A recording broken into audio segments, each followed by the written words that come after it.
What's up everybody, AJ here. So we have entered the year of 2026 and normally I would be posting a best of top moments just like what I did in the year 2024. But unfortunately due to unforeseen circumstances, that's not gonna happen for the year 2025. So, as a form of compensation, I am going to rank every game that I played in the year 2025, which is a total of 21 games. 21!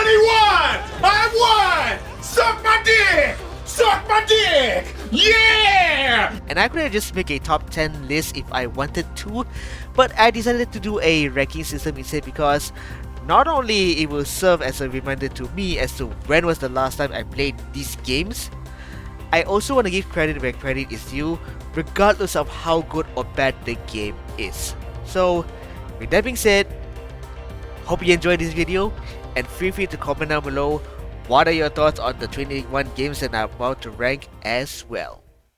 So let's start with the very first game that I've played and beaten in the year 2025, which is Final Fantasy XIII. The reason why I started playing FF13 is simply out of curiosity as to why there are some people that like this game while there are others that really despise this game. And I believe it was at that moment of time, right? FF13 was having an anniversary something around December or some kind, which kind of got me interested to check this game out. And I will say this, I really love the character design, particularly Vanille.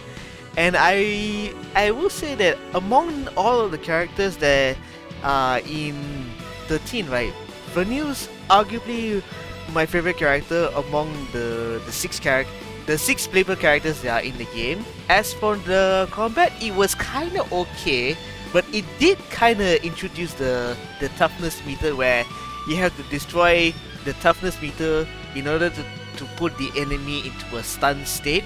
So I kinda like the fact that they introduced that mechanic. So when I started jumping right into this game, right, I thought the biggest problem of the game is because of how linear it was in this game.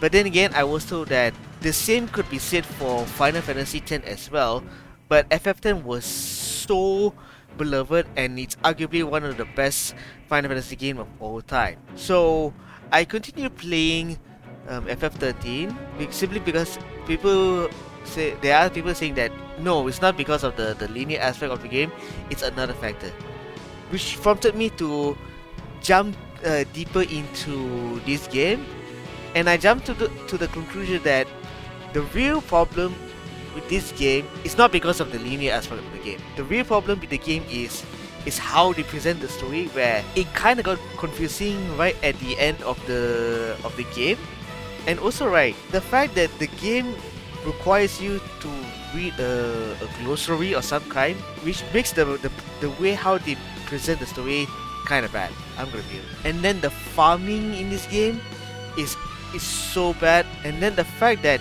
in order to unlock more of the skill tree, you have to beat the game first in order for each of the characters' skill tree to be fully unlocked. I didn't really like that aspect. And lastly, the boss fight. It was unmemorable and it was short AF. I didn't really like that aspect. Therefore, FF13, I'm not gonna put it at A, and obviously I'm not gonna put it at C because I don't think it deserves an to be at C, because I really like the character design, and the world is kind of beautiful to top it off. Therefore, I'll put FF13 at B. It's not bad, but it's not that great either. It has its flaws, but it also has its moments as well, which is why I put Final Fantasy XIII at B. And in case you're wondering which is the better game, the better games will be from the left, while the lousy game will be on the right. What I'm trying to say is that, for example, if the ones from the left will be a B plus, or the ones on the right will be a B minus, and then the ones in the middle will be a mid tier B rank. That's how I'm gonna go from here on out. Next up is Devil May Cry 1. I do love the atmosphere of the game, and I do kind of like Dante's design as a matter of fact. And there is one boss fight that I really enjoy, which is the boss fight against Nello Angelo. I'm not going to reveal that the true identity of Nello Angelo, but for those who have already played DmC 1, you guys can pretty much know who is the true identity of Nello Angelo, which I really enjoyed, to be frank. However, there are quite a few aspects that I didn't really like about Devil May Cry 1. First off is the controls. The controls, even though is essentially a combination of the controls from Devil May Cry 3 with a little bit of the tank controls, and I really don't like some of the camera angles that the game has. And there's some boss fights that I really don't like, particularly the one last boss fight where you have to move because the game doesn't give you the option to move the camera angle, because the camera angle is so static. There is one boss fight that really pissed me off. And not to mention, there was this one mission where I have to do some swimming, which I didn't realize because the controls were kind of jank to opt off. Which is I'm contemplating on, should I put it somewhere either at B or at C. I'm not gonna put it at D because it's not that bad of a game. It's just that I am personally not as attached to this game compared to the later Devil May Cry games, particularly Devil May Cry 3 and Devil May Cry 5. It's not a bad game, but I just don't like the controls of the game. And most of the boss fights, other than Nello Angelo, which I mentioned earlier, are unmemorable, to be very frank. I might get hated for doing this, but for now I'm gonna put it at C. I just don't have any personal attachment to Devil May Cry 1 compared to other people, simply because the first Devil May Cry game that I played was Devil May Cry 3. Devil May Cry 3 was the very first game that introduced me into the world of Devil May Cry, which is why I don't really have any affiliation to Devil May Cry 1, and I don't even have a PS2 during my teenage days, which is why I will put it at C. And now comes arguably the worst Devil May Cry game that I've ever played in my entire life, which is Devil May Cry 2. Devil May Cry 2, easily a D. I do not like a single bit of Devil May Cry 2 at all. I'm just glad that the moment I've beaten the game, I was like, thank goodness I've beaten the game, because it is one of those games that I've played it once, I beaten it, and I'm never ever touching again. The level design is so bad, the combat is terrible, and the boss fight is unmemorable. It is one of the lousiest Devil May Cry game I have played in my entire life. The controls are slightly better than Devil May Cry 1, but everything else in that game is worse. Which is why I'm glad that I've beaten the game and I'm never ever touching the game again. Therefore, DmC 2 gets a D. It is one of those games where I'm not touching it again. Next up is Devil May Cry 3. The very first Devil May Cry game that I played during my teenage days.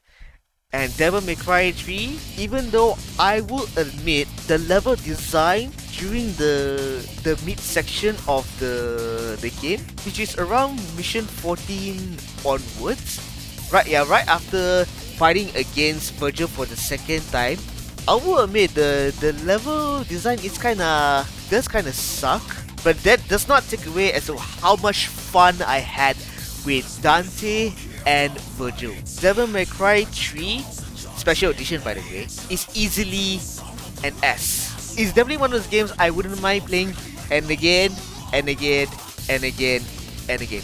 It's one of those games that I really legit had fun. Therefore, Devil May Cry 3 gets an S rank. Now, on to Devil May Cry 4. Unfortunately, due to insufficient time, I was unable to play Lady, Trish, and Virgil's campaign. But from what I understand, right, I'm pretty sure Virgil's gameplay is about the same as the one in Devil May Cry 5. But still, the way Capcom designed the level in Devil May Cry 4 is as though it's meant to be designed for Nero and Nero only. Because I will admit, I legit had fun with Devil May Cry 4 while playing as Nero, but while playing as Dante, even though he has the capability to change styles from Swordmaster to Trickster to Gunslinger and Warrior Guard, and almost at the end of the game, the Dark Slayer mode, unfortunately, right, the game, it feels like it's not meant to be played as Dante. It's more meant for Nero. I'm not saying Dante's gameplay is bad. What I'm saying is that his gameplay doesn't really suit Devil May Cry 4, which is kinda unfortunate. Because there are a lot of moments where it kinda feels a bit draggy compared to playing as Nero, where he really can beat the living hell out of the enemies in that game. I didn't really like how they handled Dante's gameplay in Devil May Cry 4, which is why I cannot give Devil May Cry 4 an S, but I cannot put Devil May Cry 4 lower than a D. So Devil May Cry 4 Special Edition is going to A. It's a really good game, and it's one of those games that I don't mind playing again and again, but unfortunately the game has its flaws. So therefore it's going to an A. Now comes the people's favorite Devil May Cry game, which is Devil May Cry 5.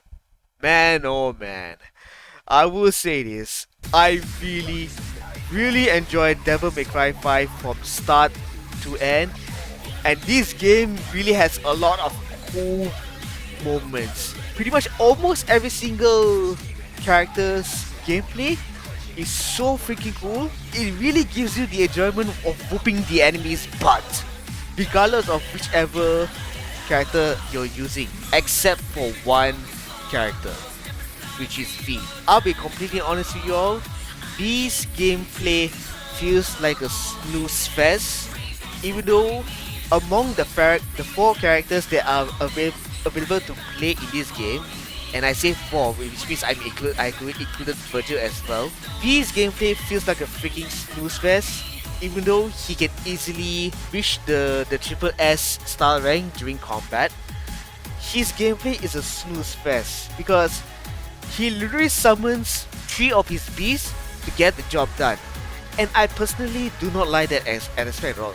I would rather have a character wielding a sword or a katana and go whoop some ass on those enemies, man. I would rather have that aspect. It is the essence of Devil May Cry after all.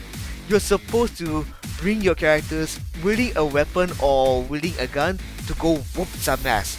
Not just stand in the back there and let your creatures do the ass whooping. I do not like that aspect. But still, Devil May Cry 5, regardless, is still getting an S rank. But here's the thing. The reason I put Devil May Cry 5 lower than Devil May Cry 3 is simply it comes to personal attachment, where I like Devil May Cry 3 more than Devil May Cry 5. Don't get me wrong, both Devil May Cry 3 and Devil May Cry 5 are 2 of the greatest Devil May Cry games ever. The only reason why I put 3 more than 5 is that, number 1, I would rather deal with the horrendous design in Devil May Cry 3 rather than dealing with these boring ass gameplay. Number 2, as I mentioned earlier, Devil May Cry 3 was the very first Devil May Cry game I've ever played. And yes, even though both Devil May Cry 3 and Devil May Cry 5 both ends with fighting against Virgil, I kind of remember more of the moments in Devil May Cry 3 more than Devil May Cry 5. It's just a me thing, which is why I put Devil May Cry 3 higher than Devil May Cry 5. But that does not change the fact that both Devil May Cry games, Devil May Cry 3 and Devil May Cry 5, they deserve to be S ranks, don't get me wrong. It's just that I personally like 3 more than 5, which is what I'm saying. Next up is Atelier Yumia. The combat in the game feels very different.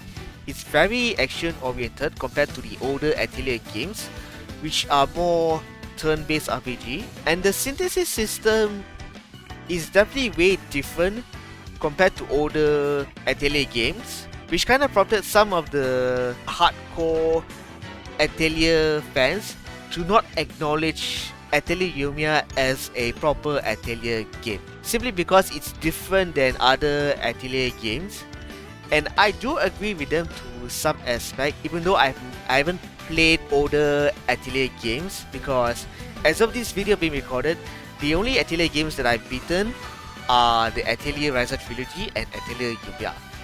But I will give credit where credit is due. I do love the exploration aspect of the game. I do love the combat, and I'm kind of okay with the synthesis system in that game. And not to mention, Atelier Yumia is one of those games where I literally gotten every single achievement possible, just like what I did with the Atelier Riser Trilogy. That just shows how much fun I had with this game. And not to mention, I really like both Yumia and Ayla in the game as well, as a matter of fact. I wouldn't mind putting Atelier Yumia at A, but unfortunately, the version of Atelier Yumia that I played was the PC version, and I played it on day 1. And at that moment of time, right, the PC version has a lot of tech issues.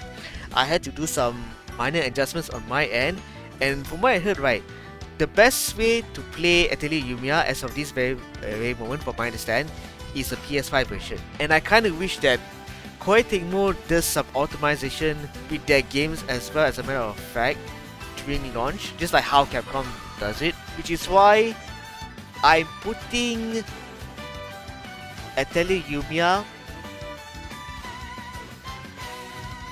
at B for now. I enjoyed the game, I really do.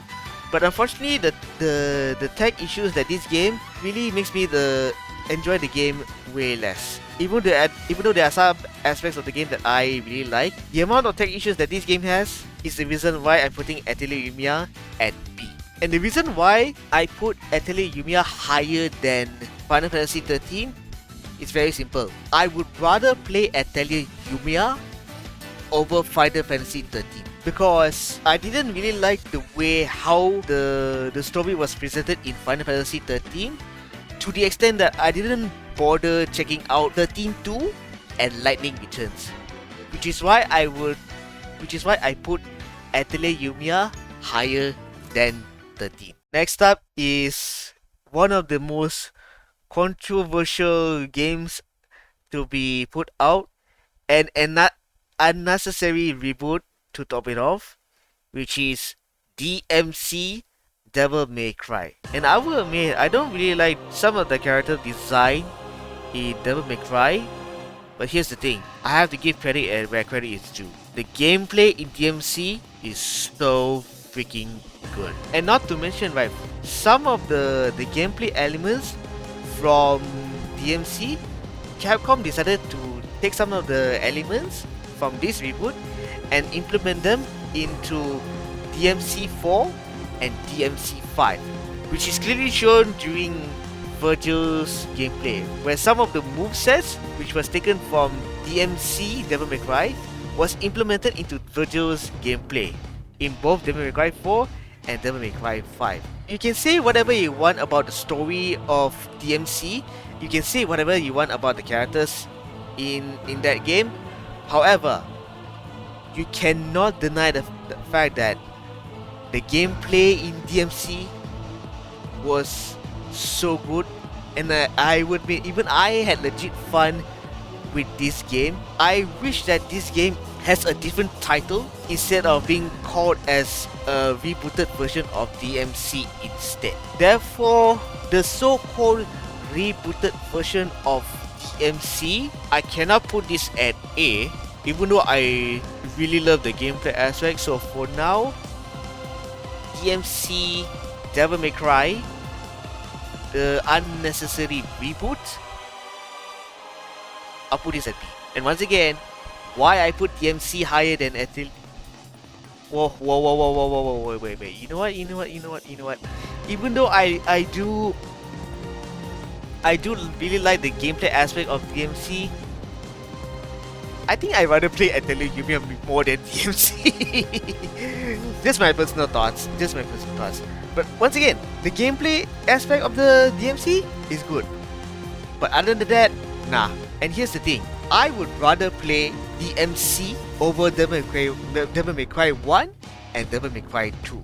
Because I really like the gameplay aspect more of DmC more than Devil May Cry 1 and Devil May Cry 2. Which is why I put DmC higher than Devil May Cry 1 and Devil May Cry 2. Next up is a game that I wouldn't expect myself to play simply because I have absolutely zero interest with the characters when it launched.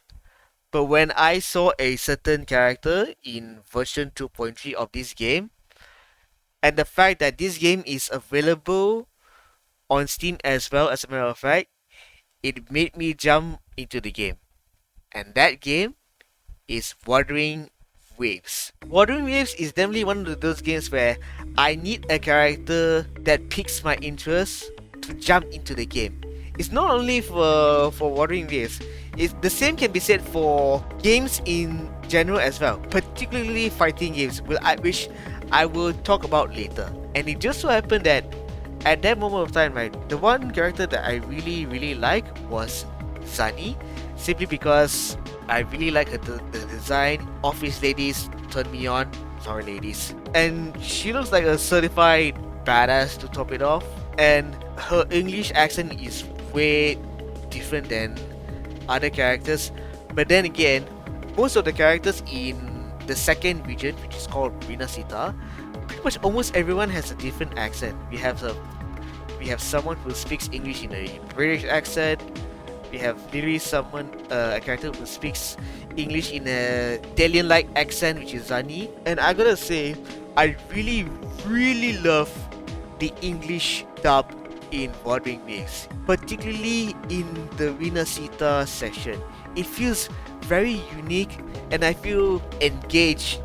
I feel like I'm immersed into the world of Wuthering Waves simply because of how good the English dub is. The combat and the gameplay aspect of this game is way better than Genshin's slow ass combat, man. It feels so fast. It feels like I'm playing a hack and slash game, man. I'm gonna be very real. It feels so fast and so good, and I feel like, yes, this is the attack speed that I wanted. It really feels like I'm playing a Devil May Cry game. Although there are some characters that are kinda slow when it comes to attack speed, overall, pretty much almost every character, their attack speed is so freaking fast, it feels like I'm playing a Devil May Cry game. I'm gonna be real. And not to mention some of the way they handle the story, right?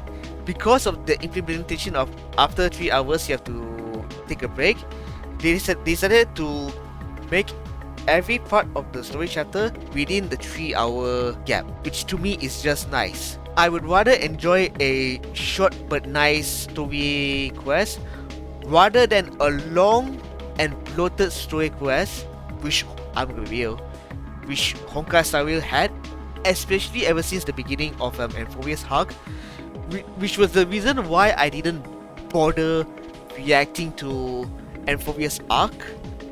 And when I jump back into 3.8, which is Penacony arc, right, I was really hoping they just jump straight right into the story, no information overload, no extra explanation, and no bloating. But unfortunately, it happened in 3.8 as well, which made me jump into the conclusion that I don't wanna bother reacting to the story quest in Honkai Star Rail anymore. Which is why I will give credit to Wuthering Waves, where they make it the story quest. They try their utmost best to make it each of their story chapter to 3 hours, and they make the story as simple but at least entertaining as well. Wuthering Waves is definitely an A. Next up is where I started checking out fighting games for a brief moment, and I only check out the single player content of these games, never play them online. So I will judge them based on the single player content of these fighting games. First off is the Capcom Fighting Collection 2, which consists of 8 games, and there are 3 of those 8 games that I legit there are arguably my favorite fighting games, which are Capcom vs SNK 1, CPS 2, and Street Fighter Alpha 3 Upper. I really enjoy these three fighting games, and it's really nice that Capcom decided to bring back Capcom vs SNK into modern platforms.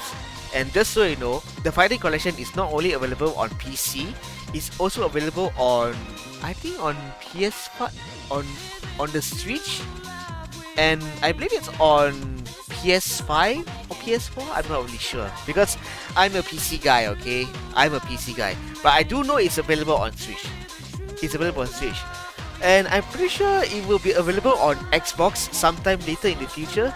But regardless, I really had fun with three of the fighting games, and I do enjoy some other of the fighting games in the fighting collection as well, which is Plasma Sword, the two Power Stone games. I do enjoy a little bit of Rival School as well. However, there is one game in this fighting collection too that I personally do not enjoy at all, and that is the Capcom Fighting Evolution. I personally have no idea as to why Capcom put in a soulless fighting game in a Capcom Fighting collection, but still, I will put Capcom Fighting Collection 2 at S rank, because even though Capcom decided to put a soulless fighting game, which is Capcom Fighting Evolution, in this collection, I cannot deny the fact that I really had so much fun playing the three games that is in this collection, which are CPS 1, CPS 2, and Street Fighter Alpha 3 Upper. I legit had so much fun with these three games, which is why I put the Capcom Fighting Collection 2 at S rank, because I legit had so much fun with this collection. Next up is SVC Chaos. Now, the very first time I played this game, believe it or not, was at the arcades when I was young, and I'm kind of glad that SVC Chaos gets a re-release on modern platform whatsoever. But I will say this: the CPU in SVC Chaos gave me a goddamn nightmare. Like, I'm gonna be very real. Even a level 1 CPU has input reading, because here's the thing. Older SNK games have a tendency to implement input reading CPUs into their older games, which is why a lot of people didn't really like, particularly in SNK bosses. Which is why quite a number of people, they didn't really like older SNK games, because of the fact that the CPUs in SNK games, they have input reading, which is why a lot of people, they didn't really like older SNK games. And the same problem is in this game as well, where even a level 1 CPU, that's input reading as well. And I was like, well, what the heck? Which kinda make the game less fun. If this game is being played online, I'm pretty sure people are gonna have fun playing this game online.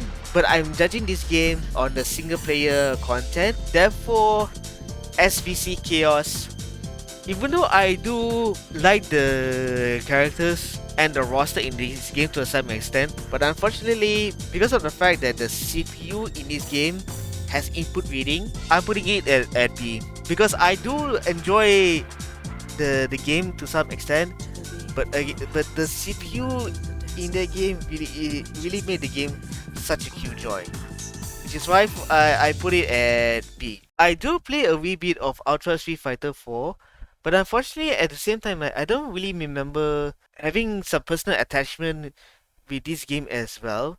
But I do know that I do have a little wee bit of criticism with Street Fighter 4. Sure, it's kind of nice that the game gives you the option where different characters have different ultimate. Unfortunately, right, the fact that only one character can have either one ultimate or two ultimates, but both ultimate got nerfed, I didn't really like that aspect of the game, to be very frank. I'm pretty sure it's a good fighting game, but personally I think I'll put this at C, simply because I I don't really enjoy Ultra Street Fighter 4 compared to SVC Chaos, even though SVC Chaos has the input reading, which is a Killjoy. But the thing is, right, I do enjoy SVC Chaos to some extent compared to Ultra Street Fighter 4. Next up is BioShock. I do remember playing and beating this game back in August, but for some reason I barely remember anything about the game other than the big daddies that I fought with and having to save every child I encounter possible. I know it's a good game, but the thing is that I have little to no recollection and attachment to this game, so I think I'll just put it at B, because I know it's a good game, I really do, but it's just that I have no little to zero attachment to this game, man, which is why I kind of wish that I could rank it a little higher. This just how much I had little attachment I had with this game. Don't get me wrong, I know BioShock is a good game. A lot of people, when the words BioShock is being mentioned, they speak highly of it. But to me, it's just a good game, and that's it. It's just a good game, which is why I put it at B instead of putting it at either at A or at S. I know it's a good game, but it's just a game that I have little to zero personal attachment. Next up is No Straight Roads. This game is basically Hi-Fi Rush before Hi-Fi Rush came out back in 2023. And I remember I played the demo of this game back in 2019 at an event called Comic Fiesta. Unfortunately, some of the boss fights in the game felt a little too long, and there's this one section of the game, right, where I have to do a bit of a platforming. Normally, right, platforming is done on a horizontal camera angle, but this game, right, the platforming is done on the vertical angle. But this one part, right, I really have to find the very precise timing in order to jump from one car to another, and I didn't really like that aspect.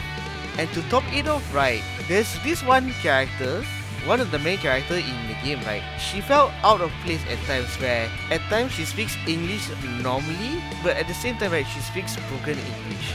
I'm not, it's definitely not the voice actor's fault. It's the voice is probably the voice version that's been given, which I kind of find it a little bit odd. But here's the thing that I do want to highlight about No Street Roads. The one moment that really stuck in my head to this day is that one boss battle where it's basically a rap battle between the other main character. A little bit of context here. There are two main characters in the game, which is the female and the male. Forgot the names, sorry. But long story short, the dude who is the drummer in this game had to do a rap battle against one of the bosses in the game who goes by the name DK, and spoiler alert, it just so happened to be his brother. And the boss fight was so freaking good. I have never seen a game that combines rapping and wayang kulit until I played No Straight Roads. And to provide a little bit of context as to what wayang kulit is, it's basically a traditional Southeast Asian shadow puppetry art form originating in Java, Indonesia, but it's also available in Malaysia as well, that uses intricate leather puppet, a screen, and a light source to tell stories. So the fact that a Southeast Asian traditional art is being implemented into a game, that's amazing. Which is why I'll put it at B.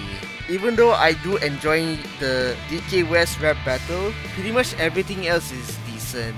I was contemplating on putting it at A, but after I think about it, I think I'll put the No Straight Roads at B. And yes, I just realized that I literally put 6 games ranking at B as a matter of fact. Next up is Nikke, and boy howdy, who would have thought that I'll be playing Nikke in the year 2025?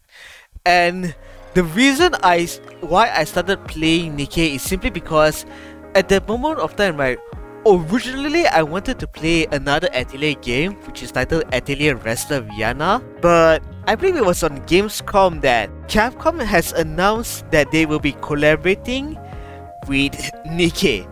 And it was at that moment I was like, you know what? I'm sorry, Atelier Wrestler Vienna. I have to check out this collaboration between Resident Evil and Nikke. And it just so happened, right?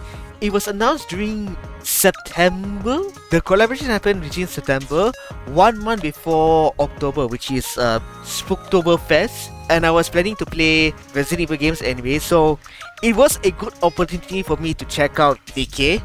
And I gotta say, 40 minutes into the story of Nikke, I was like, what? Wow, there's already a plot twist already. And it was at that moment I was like, okay, I know I'm definitely in for a ride.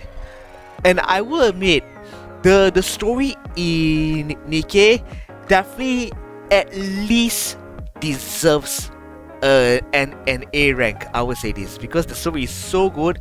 I remember being heartbroken at the terminus ticket event where the old lady wanted to head to the surface to meet up with her long-time boyfriend after Lord knows how long. That event really broke me and reminded me to cherish your loved ones as much as possible before they ascend to the heavens, which is why I really love about the story events in Nikke, which is why I dare say that Nikke story-wise at least gets an A. However, I don't really like the farming aspect of the game because Nikke is a gacha game, and I already seeing elements of Grand Blue Fantasy, even though both Nikke and Grand Blue Fantasy are made by two entirely different companies. I feel the similarity in between these two games as to how the farming is done. But I will say this, I really like some of the character design in Nikke, and the shooting aspect of the game, I do really enjoyed it to some aspect. Therefore, Nikke, even though I don't really like the farming aspect of Nikke, I'll put this at A. I'll put this at A. Simply because the storytelling in Nikke is so freaking good. It's just that I don't really like the way how some the story is being presented at times, where once you're done with the story, then you go to battle. It kind of gets jarring at times, man. I personally would rather just go to the story and then jump right into the battle only if needed to. But still, regardless, Nikke, I will put it at the lowest of the A rank for now. And I feel comfortable with that because I really enjoy Nikke to some extent, which is why I dare put Nikke at the lowest A rank. Resident Evil Remake. This should be a very interesting one because I'm gonna be real, I was kinda reluctant to play this game, not because of the fear factor.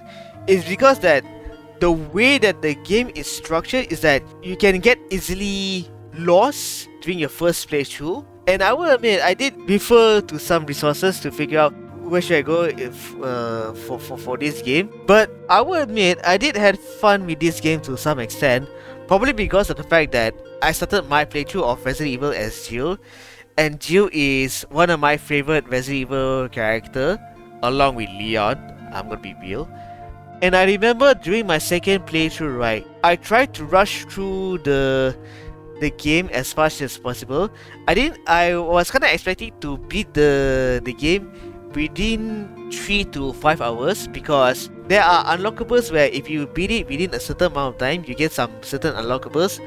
But little did I know that during my second playthrough as Jill, I managed to beat it within 3 hours. I was like, whoa, okay, but that's interesting. And I will admit, I would rather play as Jill more than Chris, because for this game, right, Jill is basically the easy difficulty of this game, while Chris is the hard difficulty of this game. Because Jill has 8 item slot, while Chris has 6 item slot. And Jill has access to the lockpick so that she can have easy access to certain shortcuts, while Chris requires an O key which takes up 1 slot of the item in order to have access to the shortcuts. Which is why I would rather play as Jill than Chris. Regardless, right, in terms of where I would put Resident Evil, I don't think it deserves an S. I really don't. I'm gonna put this at A. Oh yeah, I put it at A. I really do enjoy playing Resident Evil 1 to Resident Evil Remake to some extent, but on a personal approach, I would rather play other Resident Evil games like RE2 Remake, RE4 Remake, and Revelations. Next up is the worst of the Resident Evil games I played in 2025, which is Resident Evil 0. It's kind of nice that I get to play as Rebecca in this game, and Billy is such a fun and interesting character to top it off. I don't find him annoying. To me, he's kind of okay, and I really like the train level design in the game. As a matter of fact, unfortunately, the problem with this game is that the inventory management, the partner system, and some of the boss fights literally ruined the game because they remove the item storage aspect of the game, which every other Resident Evil game has. They literally remove it, but in exchange, you can drop items instead, which is kind of nice. But personally, I would rather have an item storage rather than having the option of me dropping an item from at one location and then needing to use that item at another area. And the worst part is that even though you're technically controlling 2 characters, each character only has 6 item slot each. And to make matters worse, some weapon and items uses 2 slots, which literally ruin any sort of enjoyment in the game at all. I don't care what or why people enjoy this game. I just simply don't like Resident Evil 0. I'm just glad that once I beaten this game, I was like, I've beaten this game. I'm never touching it again. Which is why I'm putting Resident Evil 0 at C. I would rather play Devil May Cry 1 or Ultra Street Fighter 4 over Resident Evil 0. I've beaten Resident Evil 0. I'm never touching that game again. Straight up. Next up is, oh boy, arguably one of the best Resident Evil game of all time, which is OG RE4. And before I say anything, there, I did it. I mean, what else I gotta say, huh?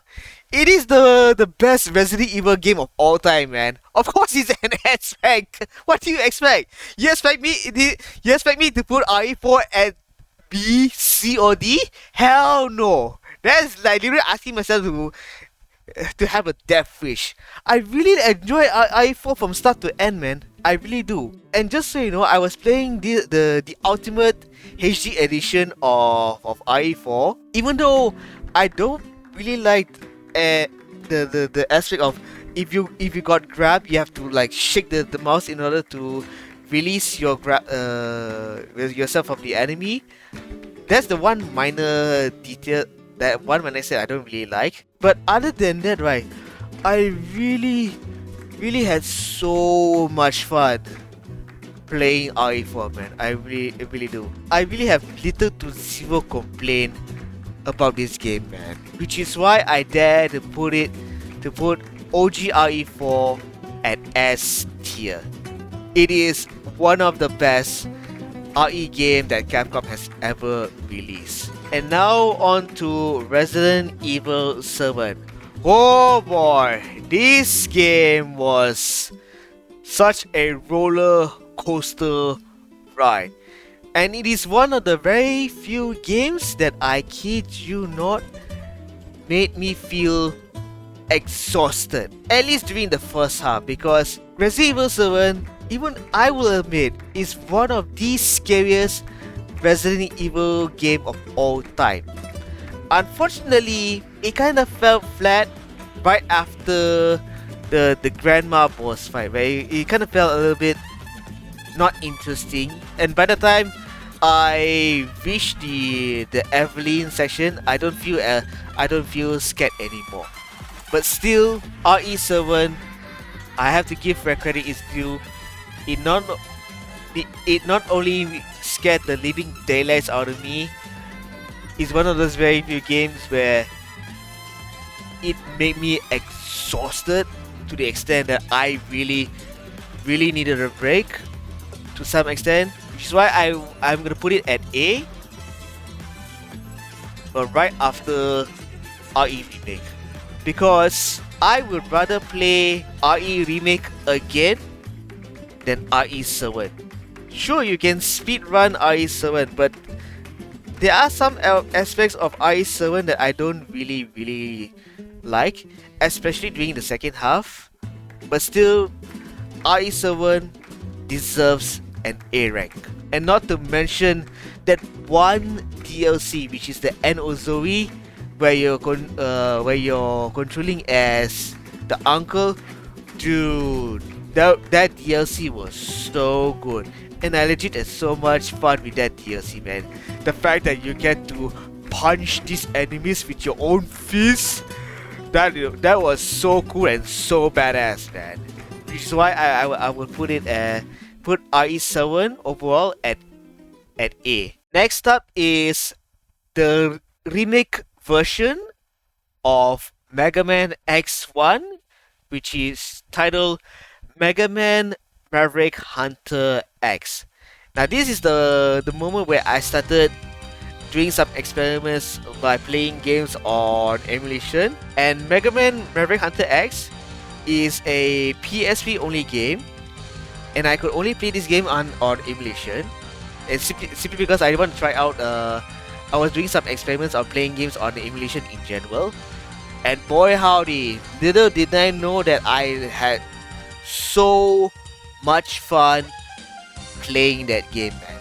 The level design is simple but nice. It's not as complicated and a bloody nightmare compared to Mega Man X6. And the boss fight, there are some boss fights that are difficult, but they are doable. They can be beaten. And the fact that the game gives you the option to play as another character, which is Vile as well, even though I never played as Vile, but still I really love this remake version of Mega Man X1 from start to end. I really do. And the voice acting is also quite good as well, as a matter of fact, which is why I dare put Mega Man Maverick Hunter S at S rank.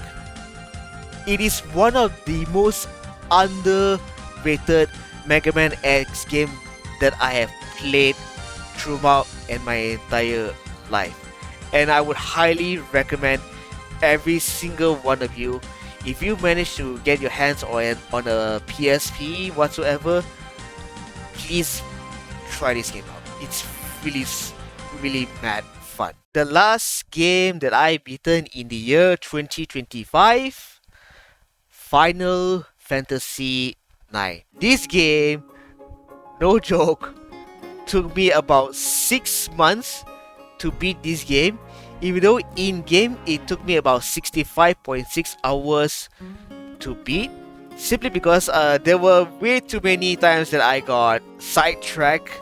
Because just so you know, I started playing FF9 on I believe it was the 25th anniversary of FF9, which is sometime around July. I started playing this game, and then sometime around August till October, I got sidetracked by Wuthering Waves and Nikke and Resident Evil, and then I made a conscious effort to try my utmost best to beat this game, before the end of 2025, starting from November onwards, and I managed to beat it by mid-December. So my thoughts on Final Fantasy IX is that I do really love the character interactions, and I'd argue that the characters in FF9 is better than Final Fantasy VIII, and this is coming from someone who loves Final Fantasy VIII, and Final Fantasy VIII is my favorite Final Fantasy game of all time.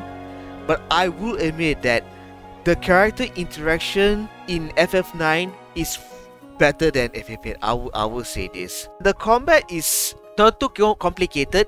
It's simple, just nice. The music was okay, but unfortunately, the trance system, which is the limit break mechanic of this game, it sucks. The side quest in this game sucks. And having your chocobo to do some treasure hunting with you legit sucks. Which is why I cannot give FF9 an S rank, but I can't put it any lower than a C rank.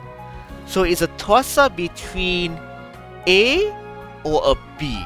You know what? In terms of enjoyment, and this is a hot take, but this is my list, my personal list.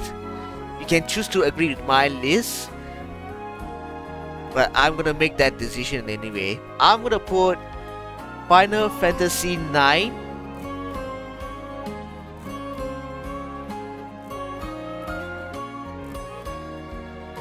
here. There, I made my decision because I would rather play Atelier Yumia or No Street Woods and DmC over FF9. I get it, it's a hot take, but this is my personal list. And there you have it. These are my list of games that I've beaten in 2025. S ranks consist of OGRE4, Devil May Cry 3 Special Edition, Devil May Cry 5, Capcom Fighting Collection 2, and Mega Man Maverick Hunter X. A rank, Wuthering Waves, RE Remake, RE7, DMC4, and Nikke. B rank, Atelier Yumia, No Straight Roads, DmC Devil May Cry, FF9, BioShock, SVC Chaos, and FF13. C rank, Ultra Street Fighter 4, DMC1, and RE0, and lastly D rank, Devil May Cry 2. With that being said, thank you guys for watching. Appreciate the thumbs up and the comment down below. Also, feel free to hit the subscribe button down below and hit that bell notification as well. My name is AJ. Hope you have a good one. Be safe wherever you are, and I will see you all in the next video.